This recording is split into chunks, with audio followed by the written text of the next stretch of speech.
안녕하세요. 저는 올해 30대 중반이 된 여자입니다. 저는 얼마 전에 남편과 이혼을 했는데요. 이혼 사유는 바로 시어머니 때문입니다. 여러분들이 생각하는 시월드 때문이 아니에요.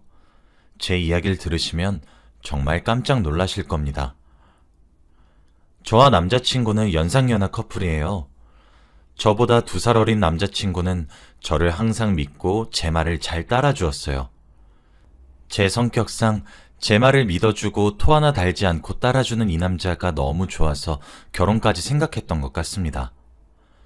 제가 남자친구보다 돈을 더 잘 벌기도 했고 저는 열심히 내조해주는 남편이 필요했거든요. 제가 번 돈으로 이 남자를 먹여 살리고 싶었고 남편은 집안일을 하길 바랬습니다. 자연스럽게 저희는 결혼 이야기를 시작했고 양가 부모님께 인사를 드려야 했죠. 그런데 저희 집은 제가 외동딸인데다가 능력 없는 남자를 만나서 결혼하면 평생 남자를 먹여 살려야 한다고 하면서 결혼을 반대하시더라고요.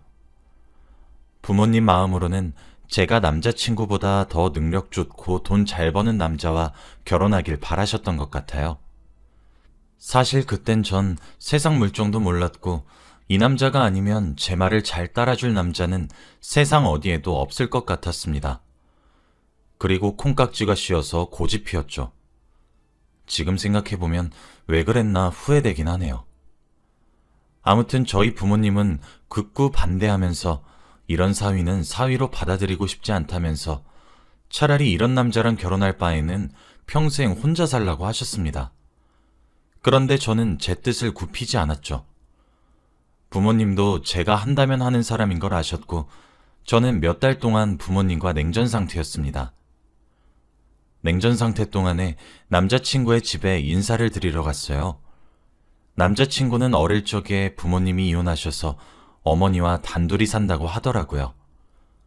그래서 온갖 선물을 산 다음에 잘 보이고 싶어서 예쁘게 꾸민 뒤 인사를 드리러 갔습니다. 그런데 집에 딱 들어간 순간 저희를 맞이해 주시는 남자친구 어머니의 외모를 보고 전 기겁하고 말았어요. 얼굴이 금방이라도 흘러내릴 것 같았거든요. TV에서나 보던 성형 중독자처럼 생기셨습니다. 적어도 어머니 나이가 50대는 훨씬 넘으셨을 텐데 그런 외모를 가지고 계시니 조금 기괴했어요. 그래도 처음 뵙는 자리인데 놀란 티를 내면 안 되니 최대한 숨겼습니다. 그리고 어머니 얼굴이 너무 고우세요 하면서 칭찬을 드렸죠. 제 말에 남자친구 어머니는 기분이 좋으셨는지 내가 우리 며느리 온다고 오늘 병원 좀 갔다 왔지 뭐야 라고 하시더라고요. 남자친구도 집안의 외동이라 귀한 아들일 텐데 저를 경계하지 않으시고 정말 친딸처럼 대우해 주셨습니다.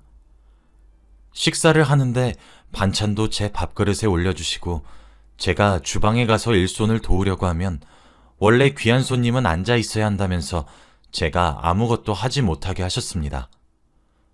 저는 그때 부모님과 냉전 상태였기에 부모의 사랑과 관심이 필요했을 때였는데 남자친구 어머니가 그렇게 해주시니 너무 감동받았지 뭡니까?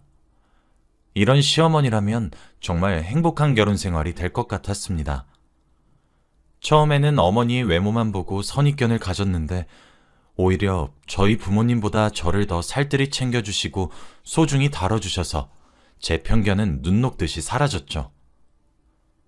솔직히 부모님의 말을 듣고 결혼을 다시 고민하게 됐는데 남자친구 어머니를 뵙고 난 후부터는 결혼을 거의 확정 지은 것 같아요. 그래서 냉전 상태 속에서도 남자친구와 그리고 남자친구 어머니와 함께 결혼 준비를 했어요. 같이 결혼 날짜를 잡고 신혼집도 알아보는 등 같이 꾸려나갔죠. 다행히도 제가 하고 싶다는 거 다 하게 해주셔서 감사했습니다. 제가 이렇게 결혼 준비에 박차를 가할 때까지 부모님과는 일절 연락을 하지 않았어요. 결국 청첩장까지 돌렸습니다. 부모님은 그 청첩장을 받으시고는 노발대발 하셨어요. 몇 달 동안 연락도 없다가 청첩장만 보냈으니까요. 저는 끝까지 결혼하겠다고 우겼고 역시 자식 이기는 부모는 없다는 게 맞는 말인지 저희 부모님은 두 손 두 발 다 들었죠. 부모님은 어쩔 수 없이 남자친구를 사위로 받아들이실 수밖에 없었고, 제 남자친구도 저희 부모님에게 잘했습니다. 그래도 어찌저찌 결혼식을 올렸고 저희는 행복한 신혼생활을 할 줄 알았죠. 그런데 시어머니가 문제였어요. 저희가 한창 신혼집 입주 때문에 바빴는데 갑자기 집주인이 잠시만 입주를 미뤄달라고 하는 겁니다. 아직 내부 공사가 다 끝나지 않아서 몇 주만 더 있다가 들어오라고 했죠. 그래서 저희의 신혼생활은 몇 주 더 미뤄졌고 각자 집에 살다가 몇 주 뒤에 다시 입주할 줄 알았습니다. 그런데 시어머니가 저와 남편을 조용히 부르더라고요. 그러면서 저희에게 우리 셋이서 같이 살까? 라고 물어보는 겁니다. 시어머니 집에 빈 방이 많으니까 입주하기 전까지만이라도 같이 살자고 하더군요. 저도 시어머니가 좋았고 같이 사는 게 불편하지 않을 것 같아서 좋다고 했고 바로 시어머니 집으로 제 짐을 옮겼어요. 시어머니는 매일 텅 빈 집을 보면 집에 들어오는 게 싫었는데 제가 들어와서 너무 기쁘다고 좋아하시더라고요. 저도 시어머니의 해맑은 표정을 보니까 저도 덩달아 기분이 좋아졌습니다. 그렇게 저희 셋은 같이 살게 되었어요. 초반에는 시어머니가 저에게 정말 잘 대해주셨습니다. 제가 새벽에 일어나서 아침밥을 차리려고 하면 먼저 일어나 계셨고 저보고 눈치를 주거나 하는 일도 없었죠. 그리고 무엇보다 시어머니의 아들 사랑은 대단하신데 저보고 여자가 원래 남자를 잡고 살아야 해 라고 하시며 제 편을 들어주셨습니다. 그렇게 며칠 살다 보니까 오히려 신혼집에 입주하는 것보다 이렇게 셋이서 평생 살아도 괜찮을 것 같았죠. 그런데 딱 한 가지가 마음에 들지 않았습니다. 시어머니는 얼굴이 금방이라도 흘러내릴 것 같은 성형 중독자세요. 처음에는 어머니가 나이도 있고 건강도 염려돼서 말리고 싶었지만 그래도 성형은 자기 만족이니까 좋게 보려고 했어요. 그런데 매일같이 저에게 아침 저녁으로 어머니의 얼굴을 들이밀면서 며느라, 나 어디가 부족한 것 같아? 옆집 현숙이네 이모는 얼굴을 깎았더라고. 나도 한번 해볼까? 라고 하시면서 얼굴 상태를 저에게 물어봤습니다. 솔직히 어머니 나이대가 되면 오히려 성형을 하지 않는 게 더 곱고 예쁘세요. 그런데 어머니는 그걸 모르시는지 일주일에 적어도 2번은 성형외과에 가서 작은 시술이라도 받아오십니다. 그래도 어머니 돈으로 어머니가 만족하시니까 저는 상관없었어요. 어머니가 얼굴을 깎든 주사를 맞든 다 어머니 돈으로 하는 거니까요. 저는 그래서 열심히 얼굴 피드백도 해드리고 권유도 많이 해드렸습니다. 어머니는 안 해도 고우세요. 그런데 어머니, 일도 안 하시면서 성형 비용은 어디서 구하시는 거세요? 라고 물어보니 시어머니의 대답은 의외였습니다. 나? 우리 귀한 아들이 주지. 라고 했거든요. 분명 남편의 월급이라면 절대 시어머니에게 성형 비용을 드릴 수 없거든요. 그래서 의문을 가진 채로 남편에게 조용히 다가가 물어보았습니다. 여보, 어머니 성형 비용 여보가 드린다면서? 돈이 어디서 나서 그렇게 큰 돈을 드리는 거야? 라고 했더니 남편은 정말 뻔뻔했습니다. 나? 내가 돈이 어딨어. 다 당신 돈이지. 라고 하면서 웃었거든요. 저는 이게 무슨 소린가 싶었습니다. 저와 남편의 월급은 몇백만 원 정도 차이가 나요. 그래서 남편의 월급은 생활비로 쓰고 제 월급은 저축을 합니다. 그런데 제 월급으로 어머니 성형 비용을 드린다뇨? 전 한 번도 들어본 적 없는 얘기에 얼척이 없어서 남편을 바라만 보고 있었어요. 남편은 몰랐어? 내가 엄마한테 줄 돈이 어딨어. 넌 당연히 알고 있는 줄 알았지. 라고 했죠. 저는 화가 머리끝까지 차올라서 남편한테 큰 소리로 말했어요. 야, 그게 네 돈이냐? 그거 내가 번 돈이야. 그래도 상식적으로 나한테 말이라도 했어야지. 그럼 우리 이때까지 저축한 돈 네가 다 빼면서 어머니 드린 거야? 너 정말 생각이 있는 거니 없는 거니? 우리 곧 있으면 신혼집도 들어가야 되는데. 그런데 더 놀라운 건 남편의 다음 말입니다. 아, 신혼집? 그거 내가 방 뺐어. 그래서 계약금으로 엄마 성형비용 드렸고. 당신이 여기 있는 거 좋아하는 거 같길래 평생 엄마 집에서 살라고 그랬지. 그리고 엄마가 여기저기 무리 준다고 했어. 저한테 말 한마디 없이 자기 마음대로 일 처리를 한 남편에게 정이 떨어질 대로 떨어졌어요. 전 어머니 집 필요 없었어요. 그저 얼른 나가서 신혼집에서 남편과 둘이서 알콩달콩 신혼생활을 즐기는 게 목표였습니다. 남편은 제 속도 모르고 자기 마음대로 신혼집 계약을 파기했고 그 계약금을 어머니께 드린 거죠. 정말 화가 너무 많이 나서 눈물이 뚝뚝 흘렀습니다. 야, 너 어떻게 사람이 그러냐? 나한테 말 한마디는 해줬어야지. 내가 그렇게 만만해? 어머니 성형비용 그거 한두 푼 하는 거 아니잖아. 그거 한 번에 몇백만 원씩 한다고. 근데 그것도 네 돈이 아니라 내 돈으로? 너 정말 양심도 없구나. 남편은 자기가 뭘 잘못한 건지 모르는 눈으로 멀뚱멀뚱 저를 쳐다보고 있다가 제가 우니까 미안하다고 저를 안아주었어요. 그런데 엎친 데 덮친 격으로 그때 방문을 열고 시어머니가 들어오셨습니다. 밖에서 저희 대화 내용을 다 들으셨는지 화가 잔뜩 나셨더라고요. 며느라, 너 내가 그렇게 안 봤는데 사람이 어쩜 그렇게 쪼잔하니? 내가 이 집 준다고 했잖아. 이 집이 얼마나 비싼지 알긴 아니? 사람이 받는 게 있으면 주는 것도 있어야지. 내가 명품을 사니 뭐 사치를 부리니? 그냥 인생 처음으로 하고 싶은 거 하면서 사는 거고 나를 위해 투자하는 건데 뭐가 그렇게 마음에 안 들어? 너 네 친엄마가 성형하고 싶다고 하면 바로 돈 붙여줄 거 아니니? 나도 이제 자식들 다 컸으니 나를 위해서 살고 싶구나. 너한테 정말 실망했다 며느라. 너무 섭섭하구나. 저는 쌍으로 저를 이상한 사람으로 몰고 가니까 더 억울하고 서러웠어요. 거기 있으니까 제가 잘못한 사람 같더라고요. 제가 언제 어머니 집 달라고 한 적이 있나요? 저한테 말이라도 했으면 몰라요. 전 말문이 턱 막혀서 울고만 있었고 시어머니는 남편을 데리고 집에서 나가더라고요. 전 끝까지 제가 뭘 잘못한지 몰랐습니다. 그리고 친정집으로 갔어요. 모든 일을 다 말했습니다. 역시나 저희 부모님은 제 편이시더라고요. 무조건 이혼하래요.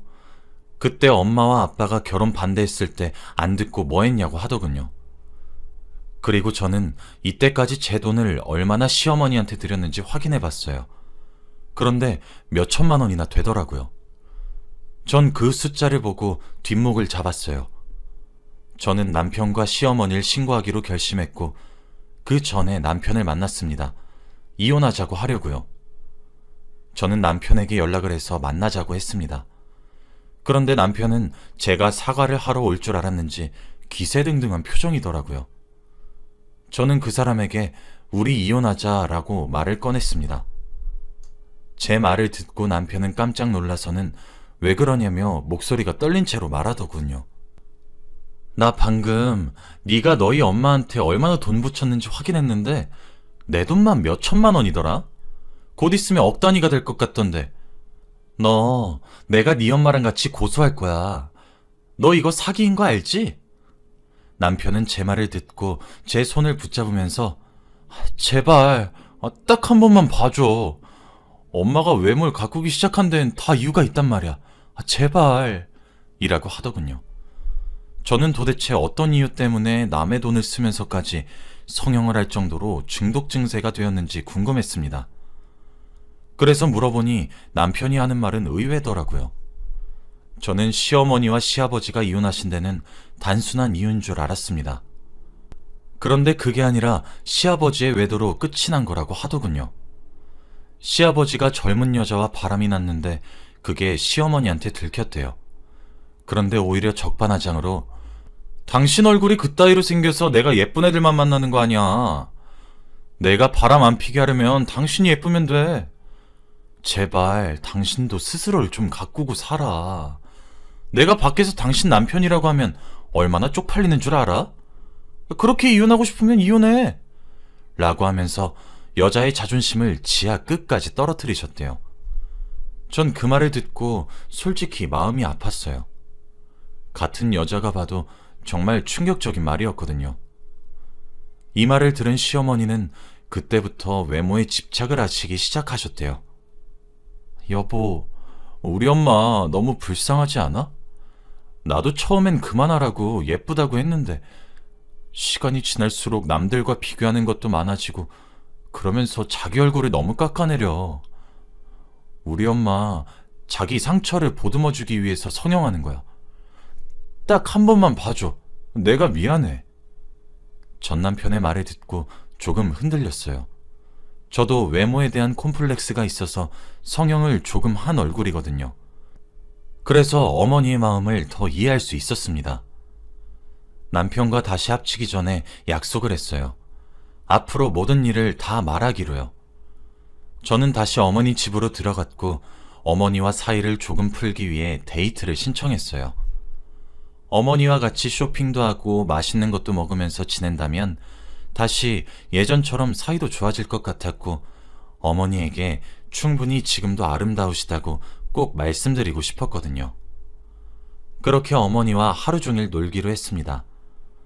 결혼하고 나서 단 한 번도 어머니와 단둘이서 길을 걷거나 한 적이 없어요. 그런데 그날 어머니와 같이 길을 걷는데 어머니의 태도가 많이 이상했습니다. 어머니는 길을 지나가는 다른 여자와 자신을 끊임없이 비교하고 평가했거든요. 길 지나가는 여자들을 보고는 눈이 너무 작네, 살이 너무 쪘네 하면서 쌍수 좀 해야겠다, 다이어트 좀 해야겠다 하시면서 비교하였어요. 처음 보는 시어머니의 모습에 저는 놀랐지만 당황하지 않은 척 하면서 다른 이야기거리를 만들었습니다. 그런데 그때 멀리서 시어머니의 친구들을 보셨나 봐요. 저는 시어머니의 친구분들께 인사를 드리고 얘기가 끝날 때까지 기다렸어요. 그런데 친구분들 미모가 정말 상당하시더라고요. 다들 연예인급으로 화려하게 생기셨고 나이가 인색할 만큼 곱고 아름다우셨죠. 시어머니는 친구분들을 보시자 환하게 웃으시면서 요즘 외모가 물이 너무 오른 거 아니야? 어디 병원 갔어? 라고 물었지만 친구분들은 에이, 우리가 무슨 병원이야. 우린 주사 무서워서 절대 안 가. 라고 하시더군요. 제가 봐도 그분들은 자연미인 같았어요. 짧은 대화가 끝나고 친구분들과 멀어지자마자 시어머니는 친구분들 이야기를 하셨습니다. 그런데 엄청나게 안 좋게 말하시더라고요.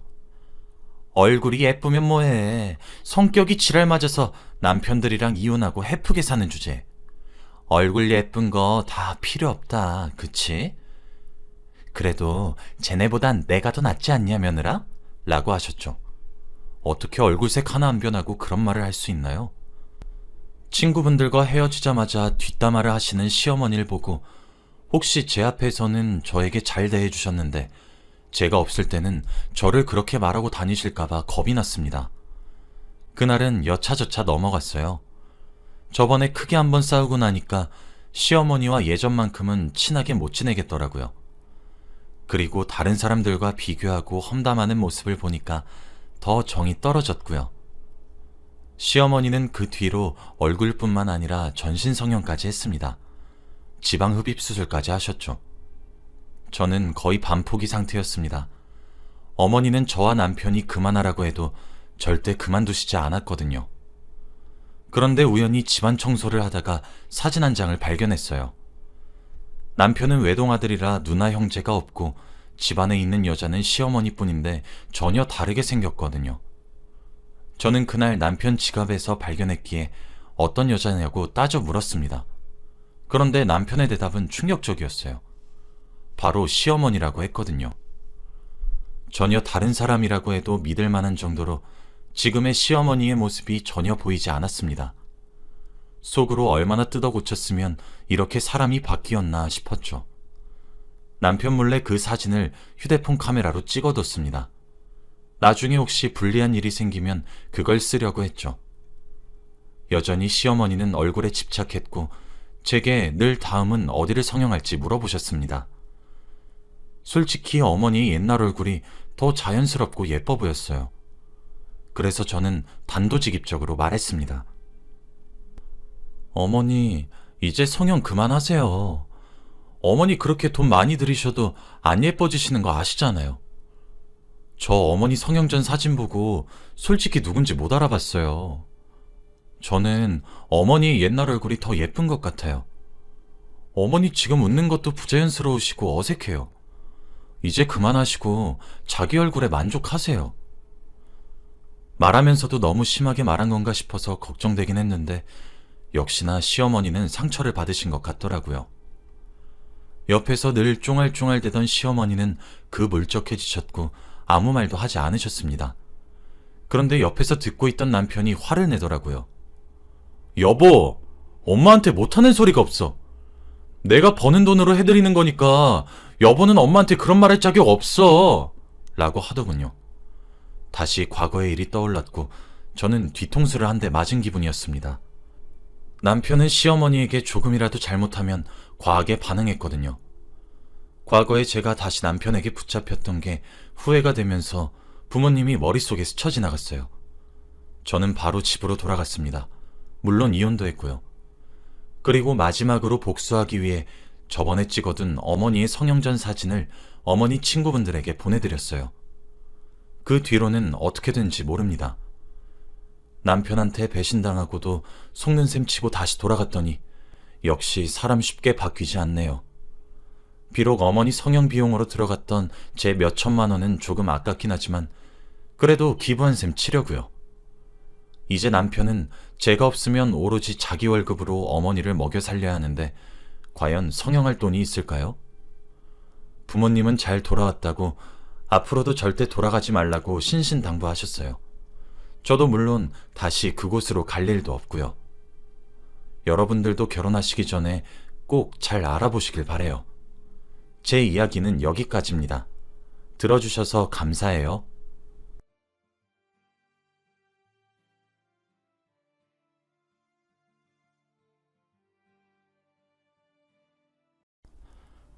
안녕하세요. 40대 초반 여자입니다. 제가 이렇게 사연을 보내게 된 이유는 그저 익명으로 누군가에게 제 이야기를 털어놓고 싶기도 했고 또 위로도 받고 싶었기 때문이에요. 오늘은 제게 있어 정말 슬픈 날이거든요. 오늘은 7년간의 투병 끝에 시어머니께서 결국 돌아가셨던 날입니다. 남들은 시자 붙은 가족인데 뭐 그렇게 슬퍼하냐 하실지도 모릅니다. 시집살이를 겪으시는 분들도 있으니까요. 그런데 저희 시어머니는 아니에요. 세상에 이런 시어머니가 있을까 하는 생각이 절로 들 정도로 천사 같으시고 어질고 우아하신 분입니다. 그래서 그런지 시아버지도 시어머니와 비슷한 성정을 가지고 계세요. 그래서 두 분 모두 제게는 친정부모님과도 같은 분이셨어요. 저는 30살에 시집을 왔습니다. 제가 고등학교에 진학하던 시절에 어머니와 아버지는 이혼을 하시게 되었고 아버지와는 연락이 끊겼습니다. 세상을 아이 딸린 이혼녀가 살아가기에는 너무 냉혹했고 차가웠습니다. 하지만 저희 어머니는 밤낮 가리지 않고 생활비와 제 학비를 벌기 위해 굳은 일까지 마다하지 않으시며 헌신적으로 절 길러내셨어요. 그리 넉넉한 집안 환경은 아니었습니다. 하지만 그렇다고 해서 엄청나게 부족하지도 않았어요. 어머니는 자신이 굶을지언정 저에게는 고기 반찬을 해주시려고 애쓰셨고 구멍난 양말은 천을 몇 개씩 덧대어 꿰매 신을 적에도 제게는 늘 따뜻한 옷과 신발을 사주셨던 분이었어요. 어렸던 나이였지만 엄마가 인생을 헌신해 저를 기르고 있다는 사실은 자각할 정도였고 그런 어머님의 은혜에 저는 공부에 몰두하기 시작했어요. 한국에서 세 손가락 안에 꼽히는 명문 사립대학교와 전액 장학금을 받을 수 있는 지방국립대, 이렇게 대학교에 붙을 수 있었어요. 어머니는 학비 부담하지 말라며 사립대로 진학을 하라고 하셨지만 전 어머니를 더 고생시키고 싶지 않았죠. 적어도 국립대학교에 다니면 전액 장학금으로 인해 제 학비는 나가지 않고 알바를 해서 돈을 벌면 어머니가 쉬셔도 좋으니까요. 결국 전 제 고집대로 국립대에 진학하게 되었어요. 다행히 저희가 살던 곳에 있던 국립대여서 천만다행이었죠. 하지만 어머니를 쉬게 해줘야 한다는 결정이 너무 늦었더군요. 몸을 혹사시키며 살아온 어머니는 이미 건강을 잃으신 지 오래였습니다. 건강이 무너져도 예전에 무너졌었더군요. 어머니는 제 성화에 건강검진을 받으시게 되었는데 건강검진의 결과 위암이셨어요. 초기도 아니고 이미 진행될 대로 된 수준이었죠. 병원에서는 이미 치료의 시기조차 놓쳐 받을 수 있는 처방은 진통제가 전부라고 말씀했습니다. 의사 선생님께서는 이렇게 아프신데 병원을 왜 이제와 왔냐고, 많이 아프셨을 텐데 어떻게 참아오셨던 것이냐고 물어보는데 그게 제겐 다그침처럼 다가왔습니다. 너는 엄마가 이렇게 될 때까지 뭐하고 있었냐고, 무심해도 정도가 있어야 되는 것 아니냐고 그러시는 타박으로 들렸어요. 그렇게 엄마는 6개월 정도 시한부를 판정받게 되었고 시한부를 받은 만큼 더 사셨어요. 1년 정도 더 살다가 돌아가셨습니다. 참 그 소식은 어떻게 들은 건지 코빼기도 비추지 않던 아버지라는 작자가 찾아와서 보험금 내놓으라고 난리도 친 적이 있었어요. 어찌되었든 세상 속에 나 홀로라는 사실이 뼈저리게 깨닫게 되던 순간이었고 그때 제 나이는 고작 22살이었습니다. 그 이후로는 정말 악착같이 살았던 것 같아요. 어머니가 남겨주신 보험금은 다행히 제 이름으로 올고지 받을 수 있었고 그걸로 학비와 생활비를 대신해가며 돈을 벌기 시작했습니다. 제대로 된 친구도 없었고 동료도 없었어요. 111. 그저 일만 할 뿐이었죠. 그러다 지금의 남편을 만났습니다. 남편은 참 따뜻한 사람이었어요. 어린 나이에 세상의 쓴맛이란 쓴맛은 다 봤던 저는 고슴도치가 가시를 세우듯 한껏 예민한 사람이었는데 남편은 저와 달리 참 부드러운 사람이더라고요. 그렇게 남편을 만나게 되면서 저는 제가 항상 긴장 속에서 삶을 살아가고 있던 사실을 알게 되었어요.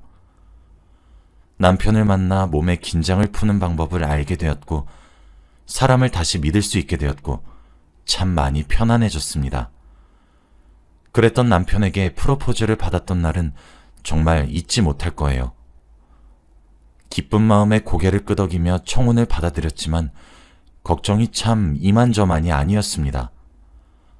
아버지는 저희 가족을 버렸다가 어머니가 죽고 보험금 내놓으라고 찾아왔었고 그조차도 응하지 않으니 다시 잠적한 상태였습니다. 어머니도 병으로 돌아가셔서 천의 고아와 다를 바 없는 사람이었으니까요. 그렇다고 모은 재산이 많았던 것도 아니었고 가진 것이 많은 사람도 아니었습니다.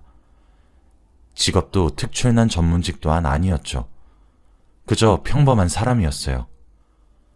시어머니가 되실 분이 저를 마음에 들어하지 않으면 어쩌나 얼마나 걱정했는지 모릅니다.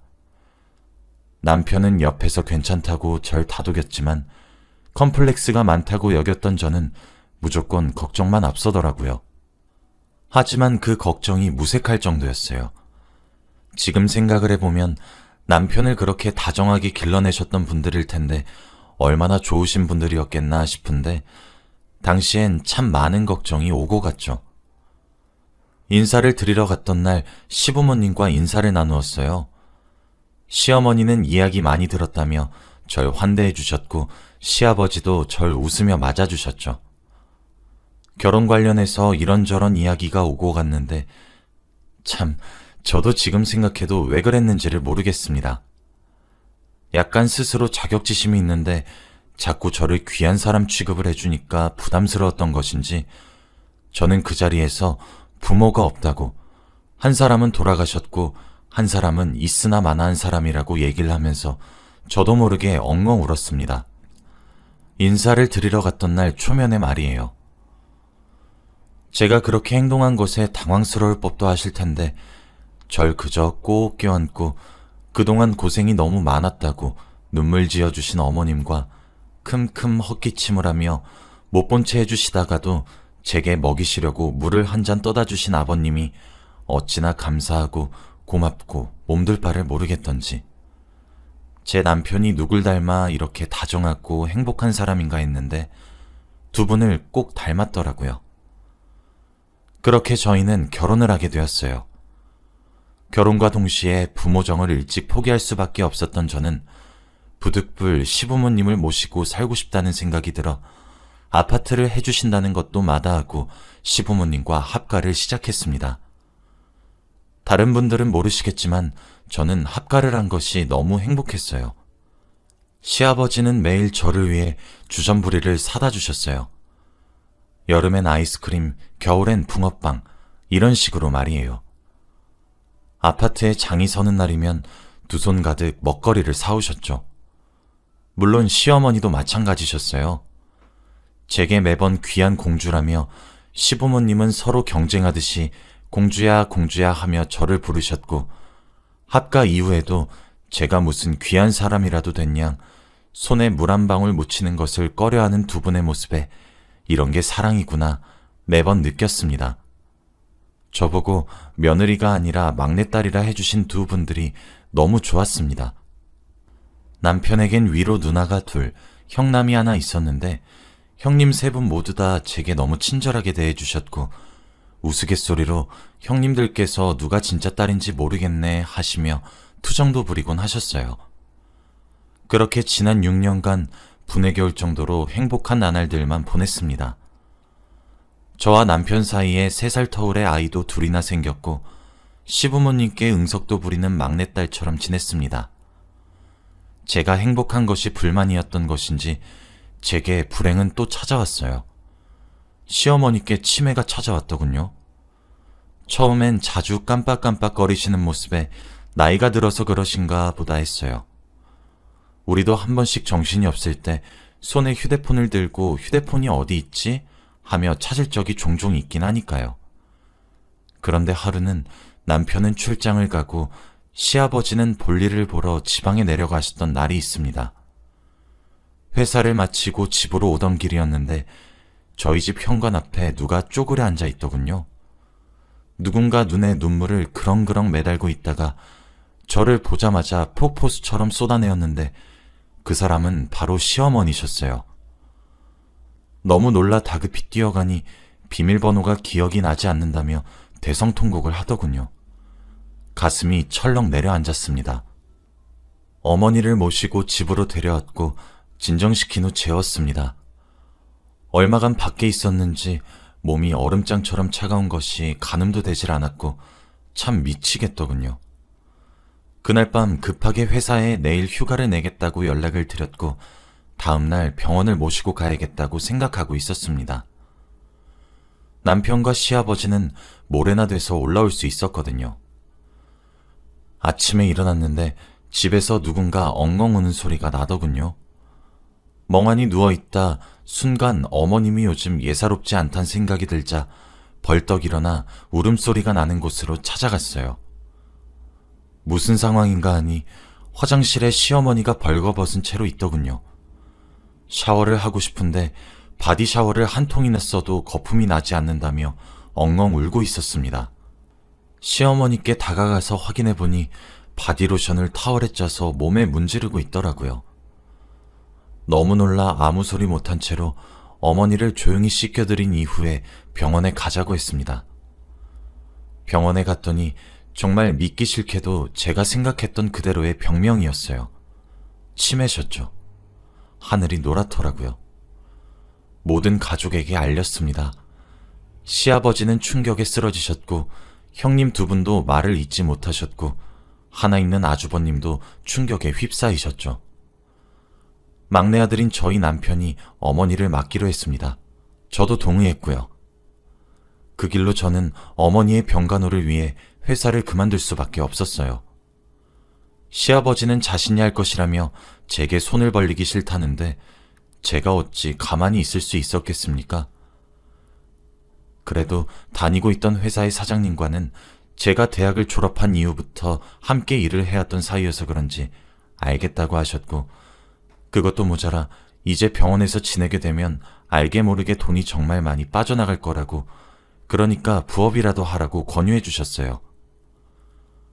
저는 외국계 쪽의 영업을 담당하고 있어 영어를 비롯해 외국어에 친숙했는데 그 점을 살려 번역일을 하게 되었습니다. 한 푼이라도 더 벌어야 된다는 생각에는 동의했기 때문에 제 사정을 알아봐 주신 사장님께 정말 2번, 3번 고개 숙여 감사하다고 했어요. 시어머니의 치매는 발견과 동시에 매우 빠르게 진행이 되었고 제정신이 드실 적이면 차라리 죽어버리겠다고 소리를 지르며 오열을 하시다가도 다시 아이가 되곤 하셨습니다. 시어머니처럼 선한 사람을 생전 본 적이 없었는데 그래서 그런지 시어머니는 치매도 아주 예쁘고 순한 아이로 오셨죠. 험한 말 한 번 하지 않고 그저 곱고 귀여운 어린아이가 되시더군요. 그렇게 7년 동안 어머니의 병수발을 들어야 했습니다. 남들보다 빠른 속도로 치매가 진행되어 결국 입원을 하시게 되었고 몸도 점차 약해져만 가셨어요. 저 혼자 어머님을 돌봤습니다. 물론 형님들과 시아버지가 많이 도와주셨지만 전적으로 제게 맡기셨어요. 시아버지는 너무 늙으셨고 형님과 아주버님은 사는 것이 힘들어 간호를 많이 하시진 않았거든요.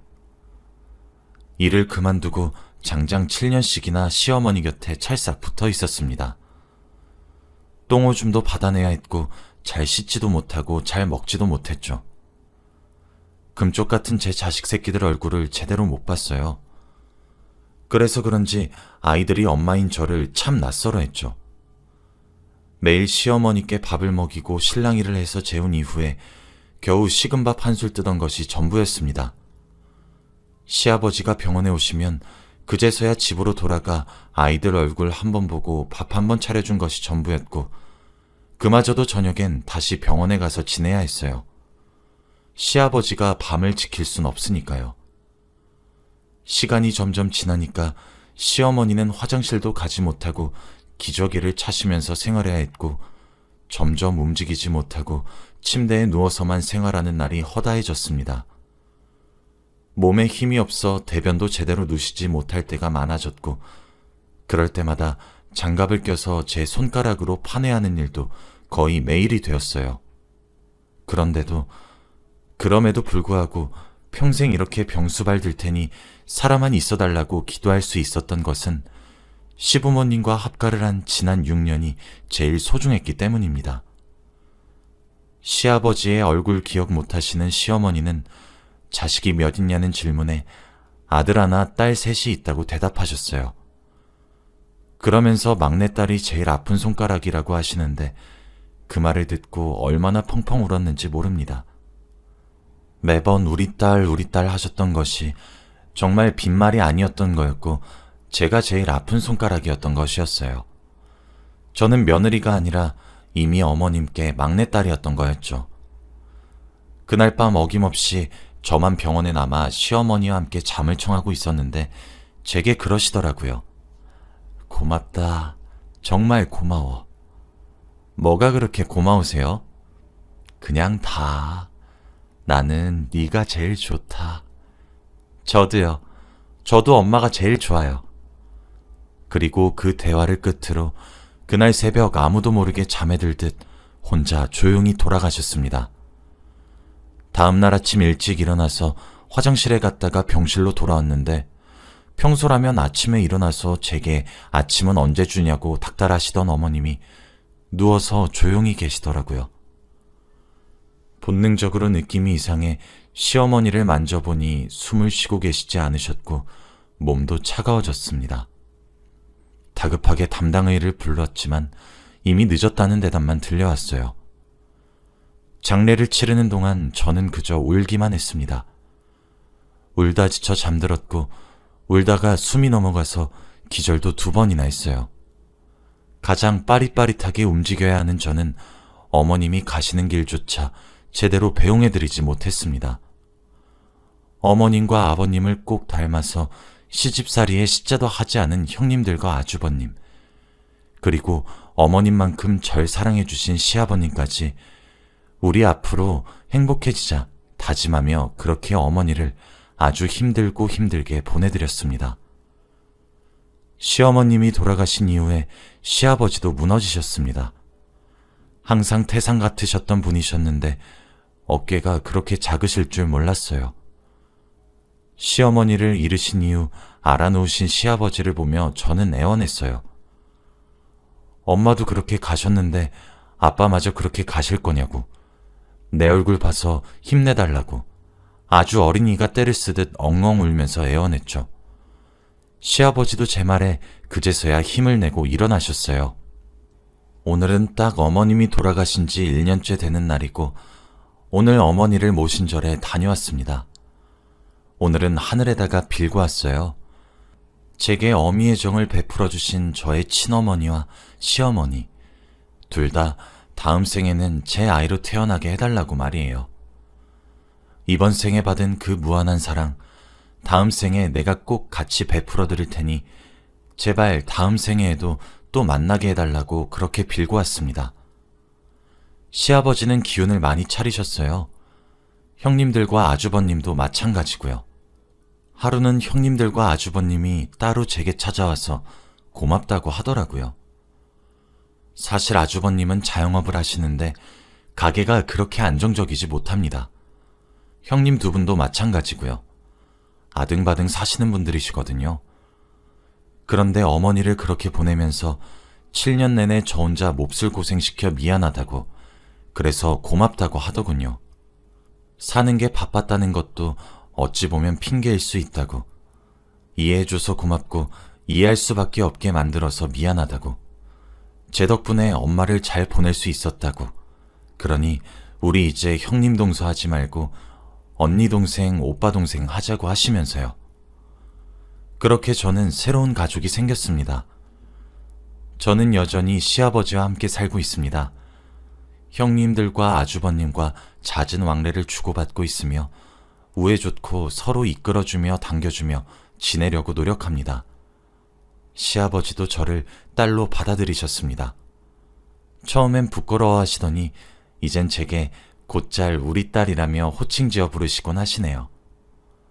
어쩜 어머니는 가시면서도 제게 이렇게 귀한 선물을 안겨주고 가시는 건지 잘 모르겠네요. 오늘따라 무척 시어머님이 보고 싶어지는 날입니다. 이제 저도 회사에 다시 복귀하게 되었고 힘내서 살아봐야죠. 여기까지가 제 이야기입니다. 여러분들도 제 이야기를 듣고 정말 부모님께 있을 때 잘하셨으면 좋겠어요. 시간은 되돌아오지 않으니까요. 저도 최선을 다했다는 생각이 들면서 동시에 더 할 수 있었을 거란 생각이 들어 많은 아쉬움이 남거든요. 긴 이야기를 들어주셔서 정말 감사드리고 모두들 행복한 하루가 되셨으면 좋겠습니다.